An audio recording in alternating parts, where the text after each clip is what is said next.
이제는 불이요 그의 아름다움은 들의 꽃과 같으니 불은 마르고 꽃은 시드나 우리 하나님의 말씀은 영원히 영원히 서리.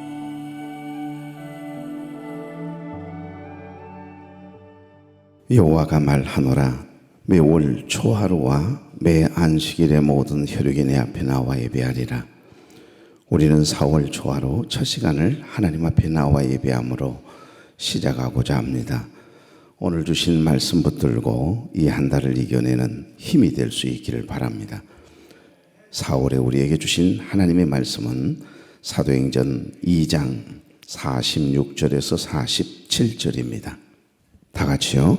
날마다 마음을 같이하여 성전에 모이기를 힘쓰고 집에서 떡을 떼며 기쁨과 순전한 마음으로 음식을 먹고 또 주께서 구원받는 사람을 날마다 더하게 하시니라. 아멘. 좋으신 하나님, 4월 초하루 첫 시간을 주님께 구별하여 드림으로 이 한 달을 시작하고자 합니다. 오늘도 하나님의 명령에 따라 단잠을 깨워 4월 초하루 첫 시간을 구별하여 올상 예배로 드리기 위해 거룩한 발걸음을 뛴 당신의 사랑하는 백성들이 여기에 있습니다. 지난 한 달도 교회와 모든 교우들을 지키시고 은혜로 채워주신 하나님, 우리에게 또 새로운 한 달을 허락하셨음에 감사합니다.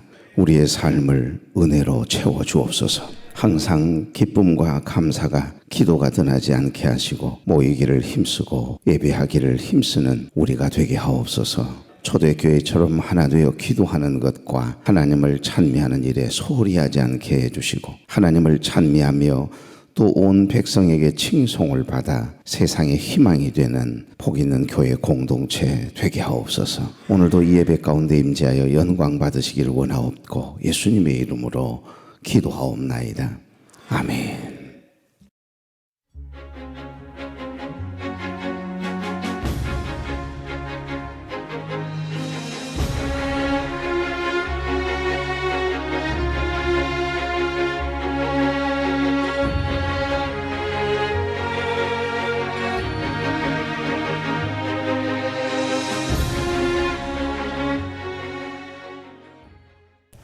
너무 이 사랑을 맛보니까 가장 처음에 생각나는 게 저희 부모님인 거예요. 저희 부모님 아무도 안 믿으시고 저희 엄마는 우상을 섬기셨어요. 그래서 집에 부적도 되게 많이 붙어있는 그런 집이에요. 근데 제가 갑자기 예전에는 술 먹고 새벽에 들어오던 애가 뭐 교회 갔다 오려고 새벽에 들어오니까 싫으신 거예요. 영적 싸움이 이제 시작됐는데 엄마를 보면 너무 차갑고 무섭고 강팍함이 그를 없는 그런 눈빛으로 바뀌신 거예요. 교회 간다고? 네, 그러면서 어느 날 제가 이제 철회를 끝나고 왔는데 조그만 이렇게 가방에 쌓여져 있는 거예요. 그래서 엄마가 나가라고. 물론 이제 진짜는 아니고 엄마가 저를 겁을 준 거죠. 집안에 이렇게 종교가 많고 이러면 나는 너랑 못 사니까 이 짐을 가지고 나가. 뭐 이렇게 협박처럼 반하셨어요.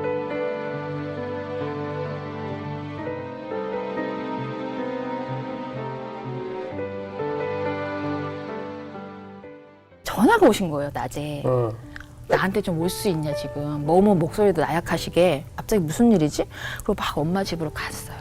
가서 딱 문을 열었는데 엄마가 한 10kg 정도의 아주 야윈 얼굴로 너무 힘든 얼굴로 저를 보고 딱 앉아 계신 거예요.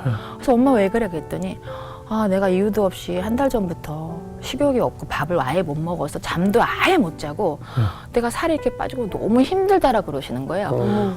병원을 갔는데 변명도 없다 이러시는 거예요. 근데 제가 하나님께 10년 동안 기도할 때 하나님, 저희 엄마 아빠 다치지 않고 하나님 계신 것만 두렵게만 해주세요라는 기도를 했어요. 보통 다쳐서 오시면 너무 아플 것 같고 마음이 힘드니까. 근데 엄마가 그러시는 거예요. 야, 근데 너가 들어오는데 저기 그 뒤에 빛이 뭐야? 그랬어요. 근데 저는 성령님이 동행하신 걸 그때 안 거예요. 그러면서 저랑 똑같아요. 교회 좀 가자. 너가 가린다는 교회를. 제가 잘못 들은 줄 알고. 먼저? 네. 잘못 들은, 왜냐하면 너무 강팍하셨기 때문에 엄마 뭐라 그랬어? 그랬더니 나 지금 교회 좀 같이 가자 이러셨어요. 제가 철야 예배를 또 모시고 갔어요. 그날 펑펑 우시면서 똑같이 저처럼 막 하나님 앞에 막 애통하게 우시고 처음으로 제가 혼자 사는 집에 같이 잠을 잤어요. 10년 만에. 진짜 한 번도 안 오셨거든요. 근데 제가 너무 피곤해갖고 그날 엄마 이제 주무시는 걸 보고 잠이 든 거예요. 예. 근데 이제 새벽에 또 이제 예배 드리려고 깼는데 너무 깜짝 놀란 거예요. 저희 엄마가 저를 이렇게 보고 있는 거예요. 네. 엄마 왜? 그랬더니 너가 일어날 때만 기다리고 있었다 그러시는 거예요. 그래서 왜 무슨 일이야 그랬더니 도대체 내 눈에 자꾸 이게 쫓아다니는 이 사람이 누구냐 그러는 거예요. 뭐가 보여? 그랬더니 밤새 사람이 보인다 그러는 거예요. 제가 아차한 거예요. 제가 막 인터넷에 열어갖고 예수님의 다양한 사진을 보여주면서 예. 혹시 이런 분이야 그랬더니 이 사람이 누구냐 그러는 거예요. 예. 이 사람이 내 눈에 밤새 쫓아다녀서 내가 잠을 잘 수가 없어서 너한테 물어보려고 기다리고 있었다고. 그래서 제가 예수님이야 하고 말씀을 드렸더니 깜짝 놀라면서 진짜 이런 사람이 있어? 이러면서 그 주에 등록을 하셨어요, 교회에. 예. 그리고 더 놀라운 거는 집을 내놓으셨어요. 교회 옆에 이사 오고 싶다. 그런데 이런 일이 역사가 딱 일주일 만에 모든 게 다 이루어졌는데요. 예. 저는 하나님이 10년 동안 제 기도가 하나도 상달 안 되는 줄 알았어요. 예. 너무 강박하셨기 때문에. 그런데 그게 아니라 이 정말 큰 돌덩이의 이 바위에 기도 낙수물이 계속 떨어졌던 거예요. 그래서 힘이 없던 낙수물이 한 군데 계속 떨어지면서 드디어 바위가 쪼개진 거예요. 근데 이게 쪼개지기 시작하니까 막 폭풍과 같이 하나님의 역사가 일주일 만에 다 이루어진 거예요. 그래서 제가 하나님 막 엄청 울면서 제가 이렇게 원망했는데 사실은 하고 계셨네요 하면서 그렇죠. 하나님 왜 내 기도를 안 들으세요? 그게 아니라 계속 낙수물을 떨어뜨리고 계셨던 거예요. 구원은 나의 문제가 아니야. 하나님이 더 원하시고 맞습니다. 구원은 하나님의 영역이기 때문에 반드시 하셔. 다만 보이지 않을 뿐이야. 그런데 보이지 않는 그 너머에 하나님이 기도를 계속 낙수물처럼 떨어뜨리고 너의 바위가 깨질 거라고 얘기해요.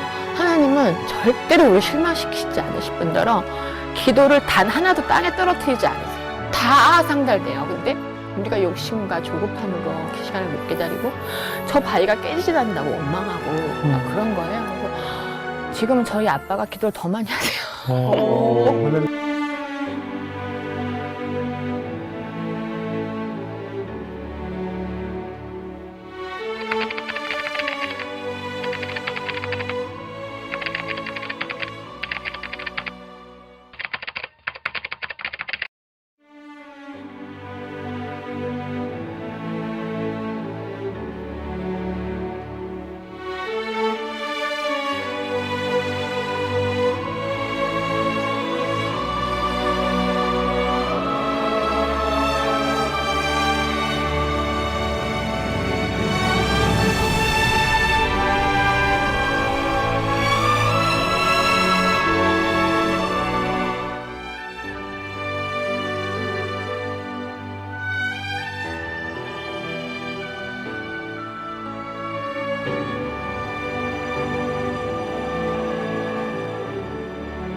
오늘 영상의 주인공은 공간 치유드림의 윤주희 대표 간증이었습니다. 특별히 하나님께서 천지를 창조하시고 첫 번째로 주신 선물이 에덴 동산이잖아요. 지금 여러분 앞에 촛불이 있는 거예요. 한번 들어보십시다. 있구나. 오마 예쁘요. 옆 사람에게 인사 한번 하고 가십시다. 좋은 아침입니다. 불을 올리니까 그게 불이 보이네요. 우리 마음에 영혼의 등불이 있어요. 기도의 등불이. 그거 꺼뜨리지 말고 사십시다. 네. 나는 안 보이는데 우리 하나님은 다 보이거든요. 우리 안에 영혼의 등불이 켜져 있다는 것을. 여기 공간 치유드림의 윤주희 대표 간증인데, 하나님께서 천지를 창조하시고 첫 번째 주셨던 아름다운 동산, 큰 즐거움이라고 하는 뜻이죠. 에덴이라고 하는 뜻은 아담과 하와에게 좋은 환경을 열어주셔서 아무 걱정 없이 염려 없이 그렇게 살아가도록, 주님 안에서 행복을 경험하며 살아가도록 주신 동산이 에덴 동산입니다. 참으로 아름답고 자유했던 공간이었던 것처럼 그 창세기에 에덴 동산을 주신 그 하나님 아버지의 마음을 담아 성경에서 힌트를 얻은 윤주희 대표는 삶의 공간에 조그만 변화를 주어도 마음을 치유할 수 있다라고 하는 그런 생각을 하게 돼요. 하나님이 주신 마음이죠. 그래서 많은 사람들이 공간을 받고 들으면 여리 마음의 변화를 갖고 치유된 것 같다라고 하면서 펑펑 우는 사람도 참 많다고 합니다. 그러니까 집에 있는 정리정돈을 이렇게 어떻게 하느냐에 따라서 그 사람의 마음이 치유되는 거예요.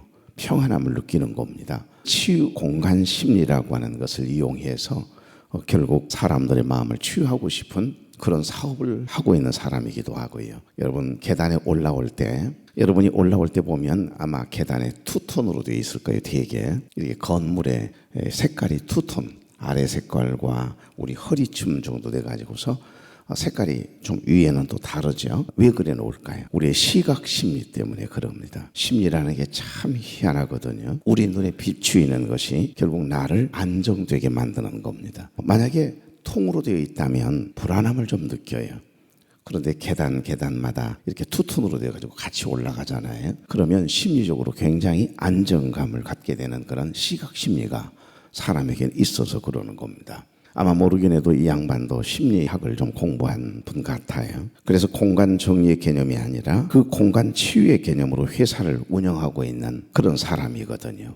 주일 잠깐 말씀드렸던 것처럼 퍼스널 스페이스라고 하는 이 단어, 개인 공간 심리거든요. 혼자서 보내는 자유로운 시간을 뜻합니다. 그러니까 어느 누구도 터치받지 않고, 나 혼자 있을 때는 옷을 벗고 있어도, 아무렇게나 입고 있어도, 머리가 헝클어져 있어도 여러분 전혀 다른 사람의 영향을 받지 않기 때문에 마음이 편안하고 차분해지는 것처럼 개인 공간 심리가 다 있습니다. 그러니까 타인과의 관계에서 불쾌감을 느끼지 않는 이 주관적인 거리를 가리켜서 공간 심리, 퍼스널 스페이스라고 하거든요. 개인 공간. 뭔가 주님과의 관계가 좀 어색하고 서먹서먹하다 느껴지십니까? 퍼스널 스페이스. 주님과의 개인 공간 심리에 심각한 문제가 생겼거나 아니면 주님과 관계가 지금 거리감이 있다라고 생각하시면 맞습니다. 퍼스널 스페이스. 주님과 나와의 이 관계 속에서 거리가 생기면요, 친밀함이 깨지고 부서지면 은혜가 안 돼요. 그리고 시험 들어요. 그리고 작은 것 하나 가지고 내가 거기에 이상하게 마음이 닫혀지고 말이죠. 그래서 주님과 가족들과의 이 개인 공간은 함께하는 것이 행복이고 평안이고 생명이잖아요.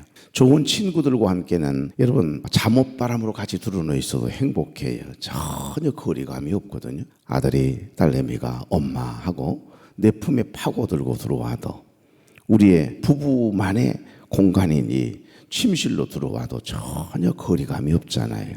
친밀감이 있으면 그러는 겁니다. 이게 퍼스널 스페이스, 개인 공간 심리라고 하는 겁니다. 그러니까 공간 치유드림 이 윤주희 대표의 영상을 보셨던 것처럼 그가 예수님을 믿고 난 후부터 이상하게 가족 구원을 놓고 기도하게 됐고 10년이 넘도록 하나님께 눈물로 기도했더니 10년 만에 엄마가 스스로 교회를 가자 했던 일을 방금 전 간증하고 있는 겁니다. 원래 어머니는 사주팔자를 늘 보던 사람이고 미신 섬기는 일이 아주 극성을 떨었던 사람이기 때문에 늘 술을 먹고 아가씨 때부터요 항상 새벽에 들어오는 겁니다.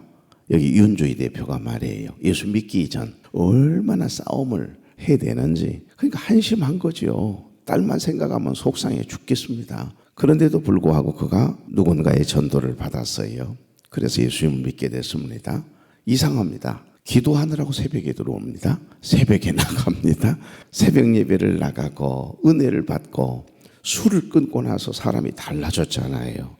변화되었으면 고마워해야 되고, 응? 엄마가 아니 쟤가 왜 저래? 이렇게 돼야 되는 건데, 내가 섬기는 신, 내가 미신을 섬기고 있는데 우리 한 집안에 두 신을 섬길 수 없다 그러면서 보따리를 싸서 집으로 나가라고, 아니 집 밖으로 나가라고. 사실 뭐 나가기를 원해서 짐을 싸놓았겠어요.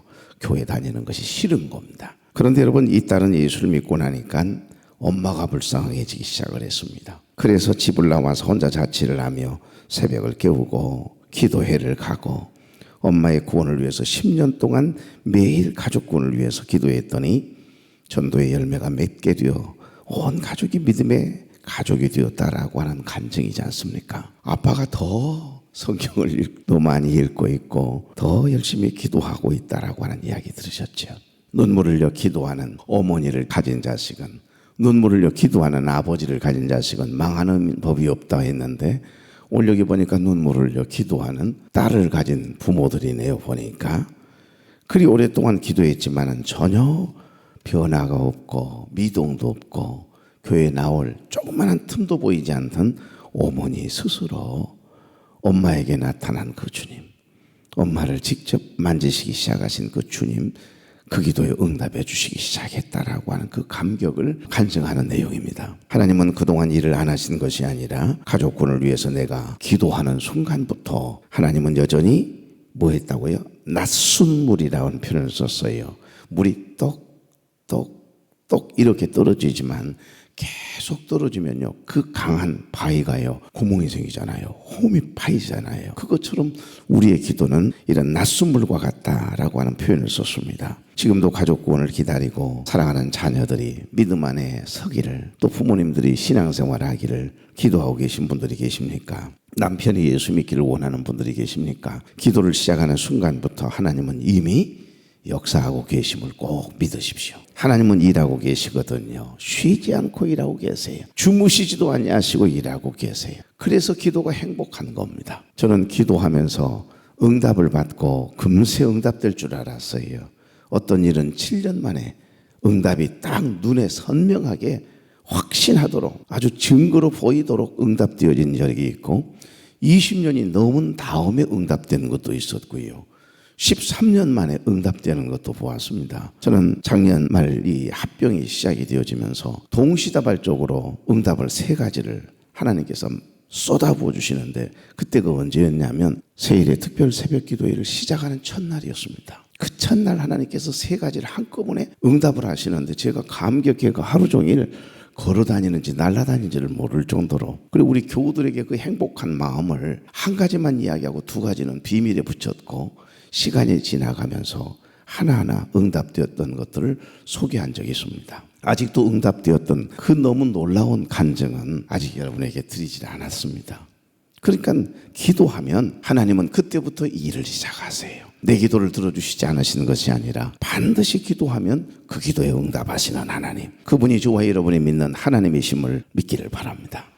여러분, 우리는 예비신자를 작정하고 마음에 품었어요. 한 영혼 끝까지 그 영혼을 위해서 포기하지 마시고 기도하면서 관계를 이렇게 맺어보십시오. 초대교회처럼 저와 여러분을 통해 구원받는 사람들이 많아지게 될 줄로 믿습니다. 다니엘서 보시면 12장 3절에 많은 사람을 옳은 대로 돌아오게 한 자는 별과 같이 반짝반짝 영원토록 빛나리라고 말씀하세요. 우리가 6월 1일 디데이를 놓고 이웃 초청주의를 갖고자 합니다. 가장 먼저 여러분의 가족부터, 여러분의 자녀, 사랑하는 남편, 아내, 여러분 이웃과 친구들을 가슴에 품고 한번 기도해 보십시오. 지금의 시대는 삶에 지쳐있는 사람들, 삶의 의미를 잃어버린 채 영적으로 굉장히 곤고한 사람들이 너무너무 우리 주위에 많다는 것 꼭 기억하십시오. 그래서일까요? 누군가가 다가와서 마음을 어루만져주고 이렇게 교회 가자고 끌어주기를 원하는 영혼들이요, 생각보다 의외로 많다는 거 여러분 아십니까? 목사님, 정말 교회가 가고 싶었는데 어떤 친구 하나가 저 친구는 절대 교회 안 갈 사람, 미리 딱 단정을 하고, 한 사람도 나는 다른 친구들에게는 교회 가자고 뭐 교회에서 뭐 이웃 초청주의를 한다고 초대를 하는데 나는 한 번도 초청한 사람이 없었다는 거예요. 나는 너무 곤고한데, 나는 누가 좀 이렇게 끌어주기를 원하는데, 누가 교회 가자고 말해주기를 원하는데, 여러분 주위에 그런 사람들이 있을 겁니다. 여러분 과감하게 예배 신자 작전 카드에가 써서 놓고 기록하고 한번 기도해 보십시오. 영국의 존 스토트라고 하는 신학자는 죄스러운 침묵이라고 하는 책에서 그런 이야기를 했습니다. 그리스도인들이 자신의 믿음을 표현하지 않는 것은, 크리스찬들이 복음을 전하지 않는 것은, 세상 사람들을 정복할 마음을 잃고 살아가는 것은 신앙적인 자폐증에 걸린 것이다 라고 하는 말을 했습니다. 우리에게 전도하기 좋은 때는 단 한순간도 없습니다. 저와 여러분에게는 전도해야 할 사람들만 있을 뿐입니다. 그러니까 저나 여러분도 오래전 누군가를 통해서 전해준 그 복음을 듣고 전도를 받아 여기 있는 거잖아요. 부모를 통해서 태어나 보니까 모태신앙으로 부모님의 신앙을 이어받아서 믿음의 가문에 가정에 태어나서 모태신앙이 된 사람들은 특별한 은혜지요. 여러분 그 외에는 친구나 지인을 통해서, 자녀들을 통해서 오늘 여러분에게 맡겨진 영혼들이 있을 거예요. 분명히 우리도 그 누구에게인가 복음을 전해야 하는 사명이 우리에게 있거든요. 그 영혼은 여러분이 책임을 져야 되는 거예요. 그게 사명입니다. 저 사람은 다른 사람이 전도했을 거야, 전도할 거야. 아니요, 그렇지 않아요. 내가 전도해야 할 사명이 있는 친구들이, 이웃들이, 부모, 형제가, 자녀들이 있거든요. 그 자녀들은 내가 책임을 져야 되는 겁니다. 그래서 기도의 사명이 있는 사람들은요, 기도할 때 가장 행복하다고 그래요. 삶의 의미를 깨닫고 삶이 행복하다는 겁니다. 전도의 사명이 있는 사람은요, 늘 전도할 때 행복을 경험해요. 늘 본인도 힘들고 어렵지만 녹록지 않는데 이렇게 늘 뭔가가 생기면 나누고 싶어가지고 어쩔 줄 몰라 하는 나눔의 사명이 있는 사람은요, 다른 분들과 이웃들과 나눌 때 주님이 주시는 참 기쁨과 행복을 경험하거든요. 여러분, 많은 사람을 옳은 대로 돌아오게 하는 자는 별과 같이 영원토록 빛나리라고 말씀하거든요. 밤하늘의 별과 같이. 그럼요, 여러분 밤하늘의 별처럼 아름다운 게 어디 있겠습니까?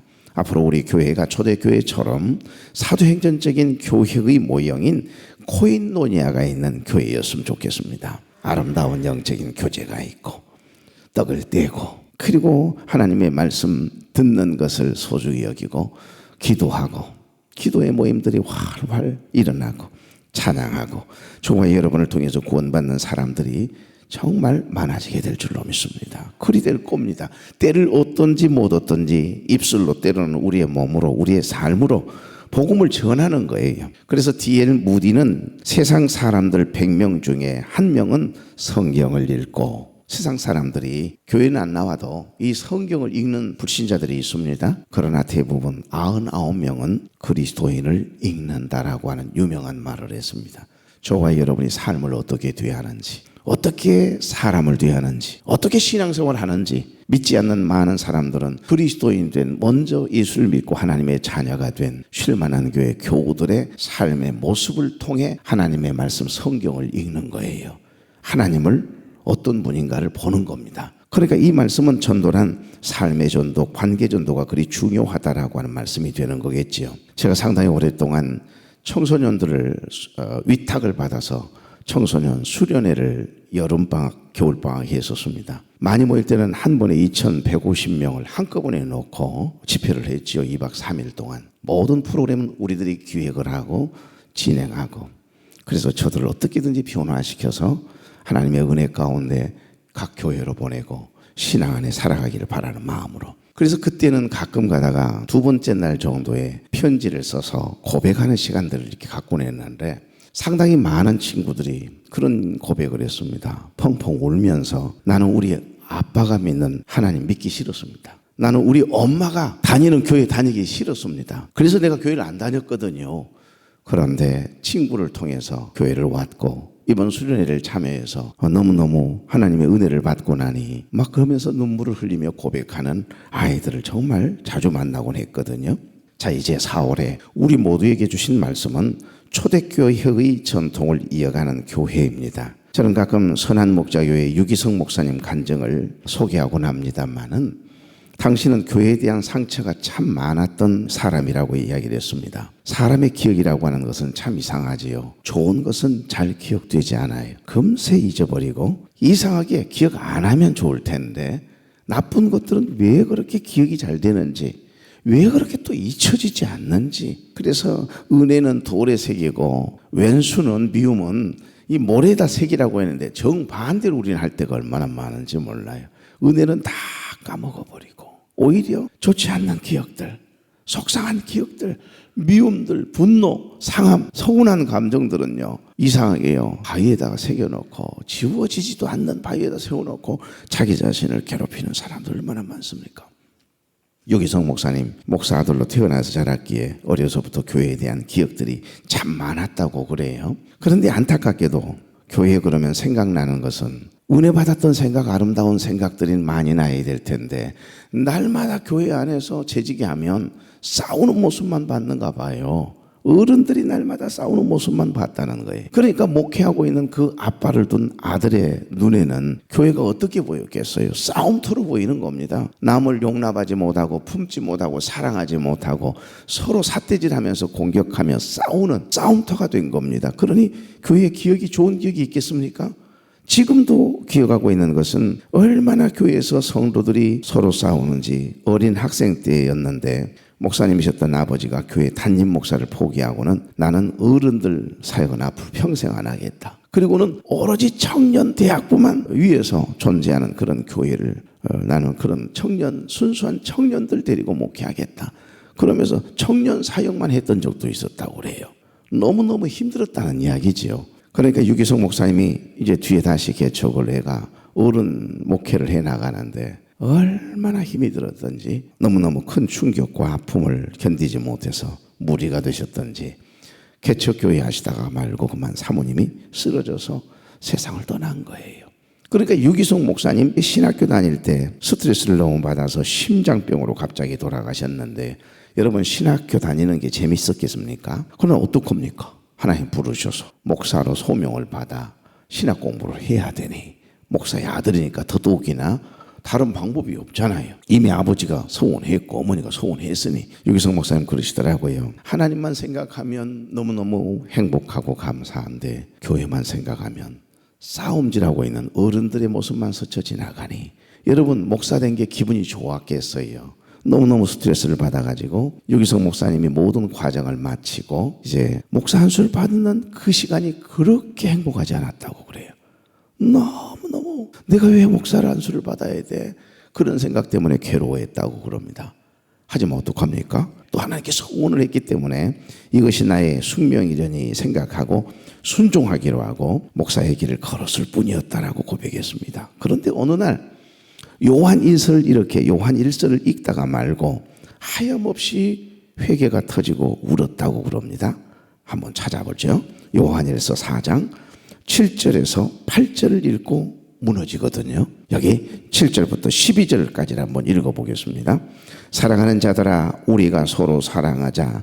사랑은 하나님께 속한 것이니 사랑하는 자마다 하나님으로부터 나서 하나님을 알고 8절 사랑하지 아니하는 자는 하나님을 알지 못하나니 이는 하나님은 사랑이심이라. 하나님의 사랑이 우리에게 이렇게 나타난 바 되었으니 하나님이 자기의 독생자를 세상에 보내심은 그로 말미암아 우리를 살리려 하심이라. 10절 사랑은 여기 있으니 우리가 하나님을 사랑한 것이 아니요 하나님이 우리를 사랑하사 우리 죄를 속하기 위하여 화목제물로 그 아들을 11절 사랑하는 자들아 하나님이 이같이 우리를 사랑하셨은즉 우리도 서로 사랑하는 것이 마땅하도다. 12절 어느 때나 하나님을 본 사람이 없으되 만일 우리가 서로 사랑하면 하나님이 우리 안에 거하시고 그의 사랑이 우리 안에 온전히 이루어지느니라. 20절 누구든지 하나님을 사랑하노라 하고 그 형제를 미워하면 이는 거짓말하는 자니 보는 바 그 형제를 사랑하지 아니하는 자는 보지 못하는 바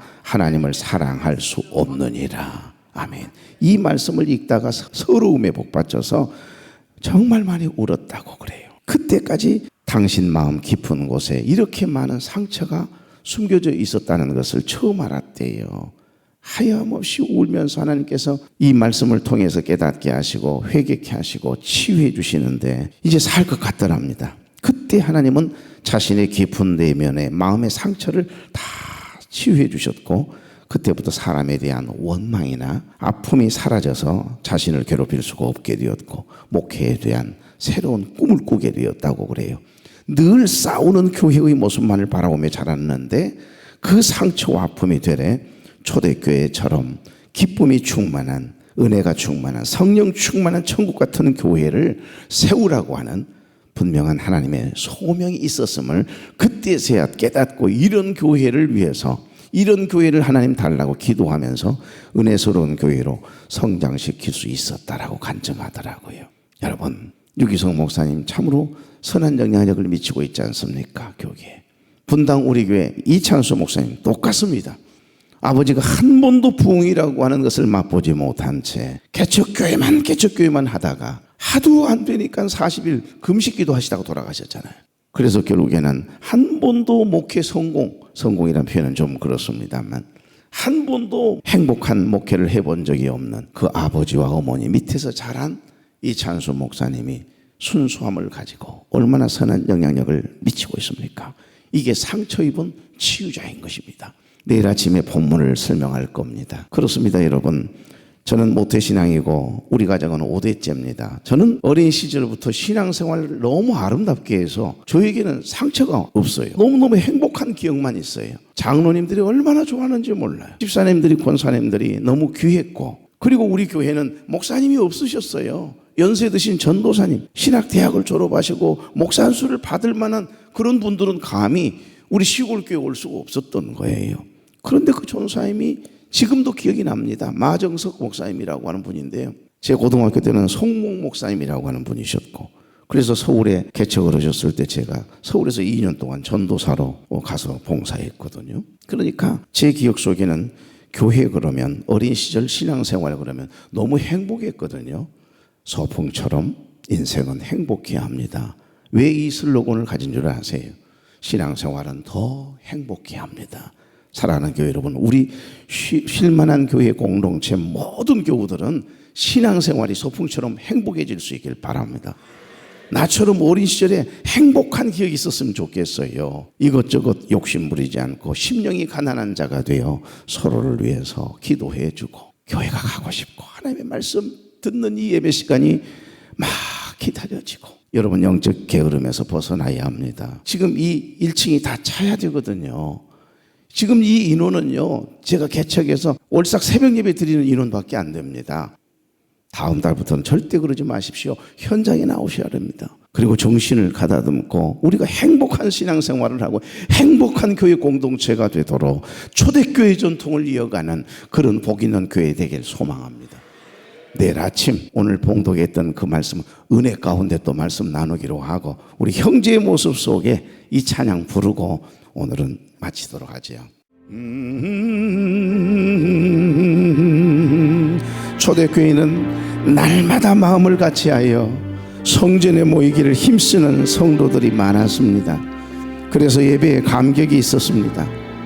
기도에 능력이 나타났고 말씀을 사모하는 마음이 있었고, 특별히 기사와 표적이 많이 일어났어요. 주의 종들의 가르침에 순종했을 뿐만 아니라 초대교회는 성도들이 서로 뜨겁게 서로를 위해서 기도해주고, 조금이라도 뭔가가 있으면 서로 나누고 싶어 했고, 그래서 나누었습니다.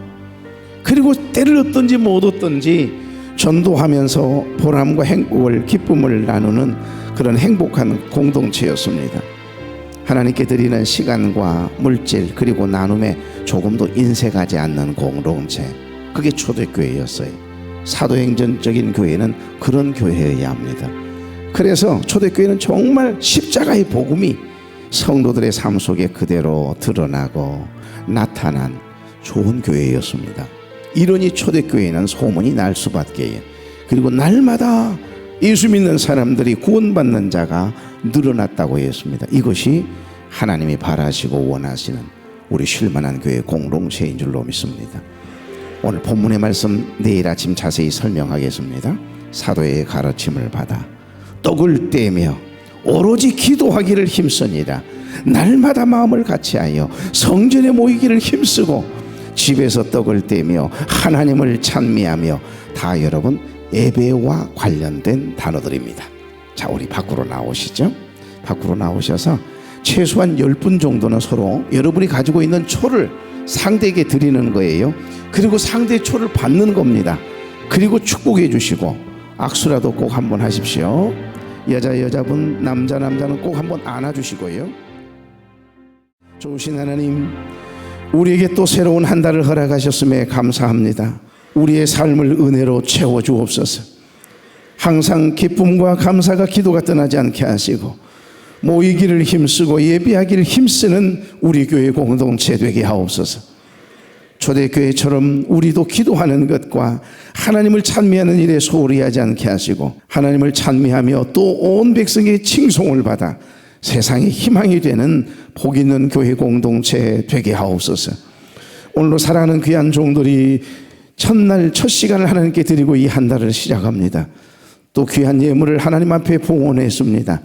한 달 동안의 모든 삶의 분보 12일을 하나님의 것으로 인정하고 하나님의 명령에 따라 11조 헌금을, 월삭 감사 헌금을, 간절한 소망과 감사의 고백을 담아 하나님 앞에 드린 귀한 예물들도 있습니다. 이 한 달 동안 하나님께서 나가도 들어가도 종들의 사업장과 일터와 자녀들에게 복이 되게 하시고 우울함은 떠나갈지어다, 어둠은 떠나갈지어다, 닫혀있는 문들은 열릴지어다, 질고로 인하여 고생하고 있는 종들 주의 피 묻은 손으로 만져주시어서 치료될지어다. 저들의 사업장이 회복되게 하시고 믿음이 회복되게 하시고 사랑하는 종들의 모든 삶이 회복되게 주시옵소서. 이제는 우리 주 예수 그리스도의 은혜와 하나님 아버지의 극진하신 사랑과 성령님의 감동 감화 교통 위로 축복 인도하심의 역사가 사랑하는 종들의 머리 위에, 사업장과 일터와 자녀들 위에, 해외 군대 객지에 나가 있는 우리 모든 자녀들과 혈육들 위에, 병상에 누워있는 사랑하는 우리 모든 교우들 위해 이제로부터 영원토록 함께 계시기를 간절히 축원하옵나이다. 아멘. 아멘.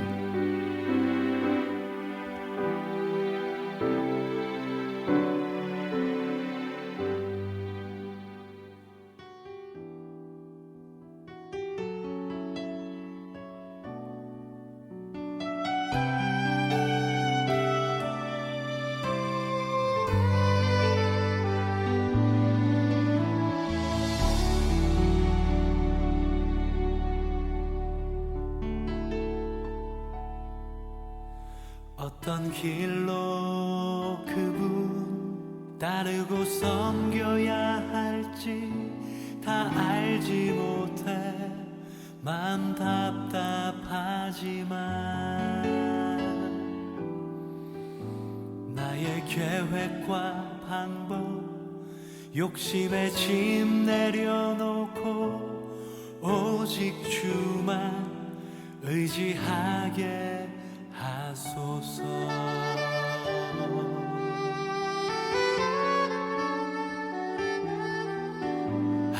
한날의 두려움, 나의 삶의 안락함 다 내려놓고 가장 낮은 곳에서